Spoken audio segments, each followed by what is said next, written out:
Welcome to I Go Travel with Don Barnett. In this travelogue, let's look at some of the economic basis for Panama. We've already made travelogues on the canal and some of the other things like the skyscrapers, the business part that contribute a big part to the economy. But there are other things like agriculture and mining. So let's go into that part of Panama that provides that part of the economy. Just a quick look at this map to look at some economic activities. Here you can see on the right-hand side, E for east, and over to the left here is west, just so we get our directions kind of straight. And this is on the way to Costa Rica. Now, the yellow line is the canal. And it's roughly in the middle part of the country. Here is down to the right here, to the east is the province of Darien. And that's where we've referred to the Darien Gap. This is all heavy jungle area. And you go further east and to the right, down into South America, and the first country there is Colombia.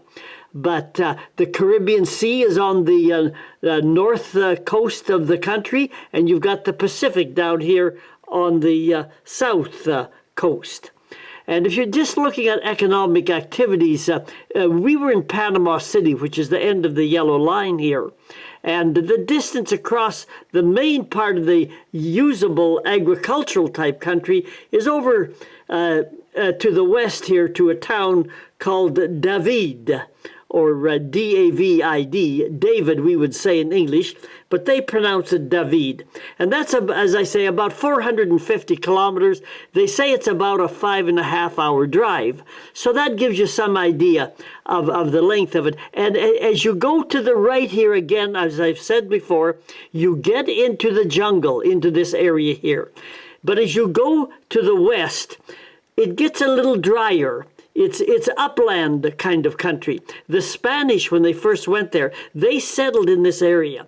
A lot of expats from other countries who have lived, who have come to live in Panama, live in this area of the country and to the west further toward Costa Rica. The brown mark here, that's a banana growing area and coffee growing areas. So you get away from the heavy jungle in this part of the country. There's cattle, agriculture tends to occur in this part of the country, from the canal west toward David and Costa Rica, further west. And you can see the fishing areas are mostly along the Pacific side of the country, as opposed to the Caribbean side. There are more islands up in here, and the expats and tourists tend to like the Caribbean part up in this area here. Panama's economic base is based on these areas. Most come from the banking and insurance industry, illustrated by those impressive skyscrapers we saw in another travelogue. The canal and the world's second largest economic free trading zone, is at the city of Colón on the Caribbean side of the canal, which is on the other end from Panama City. And it is also a major financial contributor. Tourism and mining round out the rest of the economy. Agricultural exports are bananas, shrimp, sugar, and coffee. Manufactured and hand-sewn clothing, as well as wood products, are other exports. An exotic tropical wood called cocobola is in high demand in China for luxury furniture. Estimates say that up to 95% of wood shipped to China has been illegally bypassed beyond Panamanian authorization. Panama has been trying to get the situation under some control.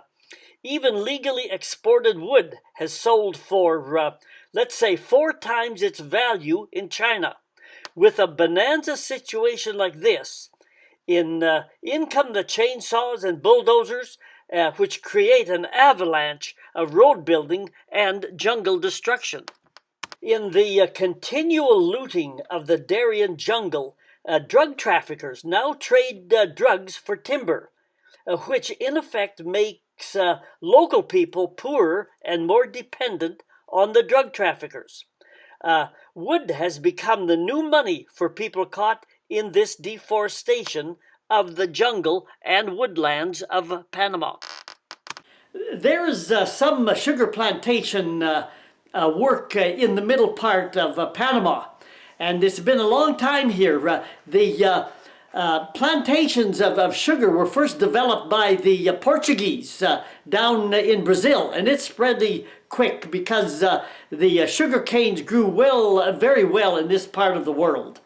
And sugar comes from sugar canes or from sugar beets, and there's not a whole lot of difference between the two products. But in this part of the world, the whole Caribbean area, it is sugar cane is the source. Tourists love to watch the massive harvest burning of the sugar cane leaves and tops.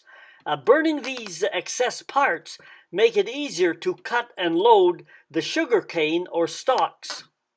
While burning reduces pests and disease, the endless smoke impacts local people's health and has become an environmental issue. All right, here's a question for you. How many bananas in a year do you eat? On average, they figured it out in Panama. The average Panamanian eats about 130 bananas a year. Bananas grow mainly in the central part of the country. Fungus and other diseases has interrupted production over the years. Panama, like other Central American nations, went through the banana wars of the 1970s. And that was one in which the government threatened to take over the plantations. Some banana monopolies sold to new upstart companies, or in some cases to the government. The government then leased the land back to the companies. At one time, the main company was called Chiquita with the pretty girl emblem, if you remember that. But now it seems to be Del Monte, and I have seen their bananas in some of our local grocery stores. Did you know that there's more cattle in the world than there are rats? Cattle are everywhere, including down here in the jungle. And cattle grazing, overgrazing, along with the sugar plantations, have really devastated big sections of the jungle. These Zebu Brahman type cattle have short reflective coats that better counteract the sun's damaging rays. Their loose folding skin better repels insects. They're just better at combating tropical diseases. Also, they can live on inadequate food supplies by foraging on their own. The only downside is that their meat may be a little tougher or less chewy.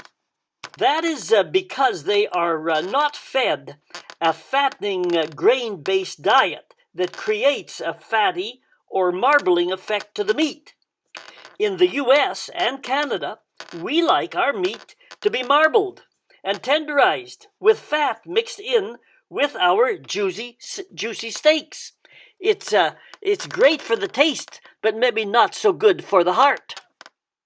The original conquistadors or conquerors of Panama were the Spanish, but today there are new conquistadors. They're called miners, and many of those miners are from Canada. Canada is involved in about 70% of all international mining across the world, and they have been active here in Panama. Gold and silver mining leaves these scars of infertile iron oxide soil that once was a lush green jungle. Canada has been involved in Panama modern gold and copper mining for over a half a century. Mining has profited from low royalty rates, no taxes, and by changing or ignoring local lifestyles. Indigenous people have received little or no benefit from this activity over the years. Local people have been moved off their lands, water quality has been destroyed, and alcoholism and prostitution has increased. Mining has had a free hand to exploit the country and its indigenous people. Panama feels that its 2 to 4% royalty rate is grossly inadequate. The country lacks adequate environmental laws, and as a result, both mining and hydro dam conflicts have increased in recent years. Consequently, anti-mining sentiment is on the rise.